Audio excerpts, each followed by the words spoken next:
গম পাই যাব কাহিনীটোৱে এটা এটা সংস্কৃতৰ শ্লোকতে বা এষাৰী হেৰিতে হেনো একেবাৰে বহুত কথা সোমাই থাকে, এটা সাধু কথা কিবা কিবি এনেকুৱা। আমি সংস্কৃতৰ বিষয়ে নাজানো বাৰু, তেনেকুৱা গতিকে পণ্ডিতসকলে সেই শ্লোকটো শুনিয়েই গোটেই কাহিনীভাগ বুজিয়ে পালে।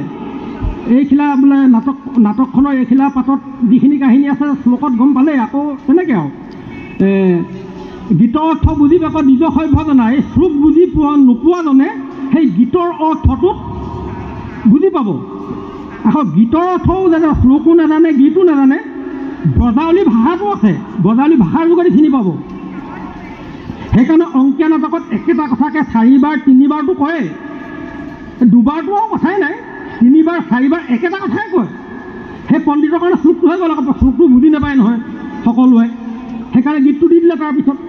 তেনেকৈ চৌমুখা দেখিবেক অজ্ঞমোহৰ লোক, চৌমুখা মানে মুখা, এইবিলাক চৌমুখা বুলি কয় কিছুমান, বোলে তাৰকা ৰাক্ষসী কিবা কিবি এনেকৈ মুখা চাবৰ কাৰণেও আকৌ দৰ্শক কিছুমানে একোৱে বুজি নাপায় নহয়, ব্ৰজাৱলী ভাষাও নাজানে, গীতো নাজানে, শ্লোকো একো নাজানে, কিন্তু তেওঁ ঘৰৰ পৰা কি বুলি আহিব, এই যাওঁখন ভাওলৈ যাওঁ, আজি বা কেনেকুৱা চৌমুখা ওলাই চাওঁগৈ। তেওঁলোকৰ ৰসটো তাতহে আছে, তেওঁলোকে গোৱা বোৱাবোৰ দৰকাৰ নাই, তেওঁলোকে ৰসটো তাতহে পায়, সেই তাকে চাবলৈ বুলি ভাওনালৈ আহে, একোতো নাজানে এইবোৰ। গতিকে গোটেই এই 3 পাক দিলে নহয়, 3 পাক দিয়াৰ পিছত এই 3 হ'ল, এতিয়া 2 পাক বাহিৰত হ'ব। গোটেই ভকতসকলক মানে সপ্তবৈকুণ্ঠত ভকতসকলক ভিতৰত সোমোৱাই ল'ব, ভক্তি ভাৱত হেৰি কৰিব, একদম বাহিৰে এইফালে ওলাই গ'লগৈ, গৈ এইফালে আহিলে অগ্নিগড় তলেদি সোমালে, এইফালে গ'ল অগ্নিগড় তলেদি সোমাই ইয়াতে আকৌ অগ্নিগড় এই খুঁটিকেইটাক কেন্দ্ৰ কৰি 4 সংখ্যাটোৰ দৰে 2 পাক দিব। এই 3 2 5, 3 4 5 6 7 ইয়াত 2 পাক দিব। এনেকৈ কৰিলে ধুনীয়াকৈ সুন্দৰ গৈ থাকিব, দীঘলীয়া এটা ৰগৰ দবা বাজিয়াই থাকিব, মাজে মাজে শংখ বাজিয়াই থাকিব, আইসকলৰ উৰুলি চলিয়াই থাকিব, যেতিয়ালৈকে শেষ নহয়, একদম গীৰাই থাকিব একেবাৰে। গৈ পেলাই শেষত এটি পাক দিব।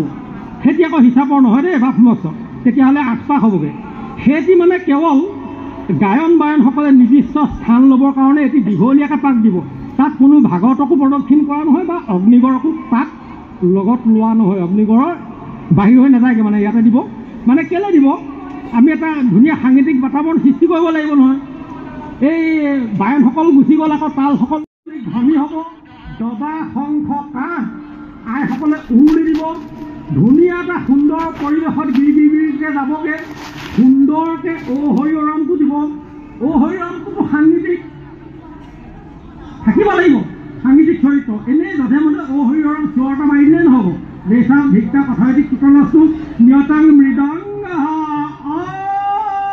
একদম একেটা স্কেলত একেটা টিউনত সেইফালে হৰিধ্বনি আৰম্ভ হ'লে আৰু এটা সুন্দৰকৈ কেইমাত্ৰাত হৰিধ্বনিটো গাব, অংকন কৰি ল'ব লাগিব, হিচাপ কৰি ল'ব লাগিব, তেতিয়াহে হ'ব। নহ'লে আকৌ গায়ন যাম ৰ বুলি ক'বতো আকৌ দৰ্শকে। গ'ল ইয়াত 7টা ঘেৰা পাক দিব, সপ্ত বৈকুণ্ঠৰ লগত তুলনা কৰিছে পাককেইটা। এনেকৈ ভাগৱতক প্ৰদক্ষিণ কৰিব 3বাৰ। ইয়াত পিছে ভাগৱত ভাগি প্ৰতিষ্ঠা কৰাটো নাটঘৰৰ অনুষ্ঠান হিচাপে আচলতে চাবলৈ গ'লে হোৱা নাই মোৰ ফালৰ পৰা দেই। নাট এতিয়া কিছু নামঘৰত আগত দেখোঁ, গুৰু আসন ভাগি একেবাৰে গায়ন বায়ন প্ৰদক্ষিণ কৰিব পৰাকৈ প্ৰতিষ্ঠা কৰা থাকে। ইয়াত এতিয়া আমাৰ অকণমান দেখোন ঘূৰিবলৈ তাত নাই, এতিয়া ইয়াত বেলেগকৈ দি ল'ব লাগিব। তেনেকৈ কৰা হয় বাৰু, আজিকালি কৰি আছে আৰু তেনেকৈ। কিন্তু আচলতে এইটো আমি যিহেতু এনেকৈ আমি কৰিছোঁ, এইটো নাটঘৰ ভাগে আমি ইয়াত সাজিছোঁ, আকৌ গুৰু আসন ভাগ যে তাত আমি কৰিলোঁ কেলৈ, আমি নাজানো যে গায়ন বায়নে গুৰু আসন এই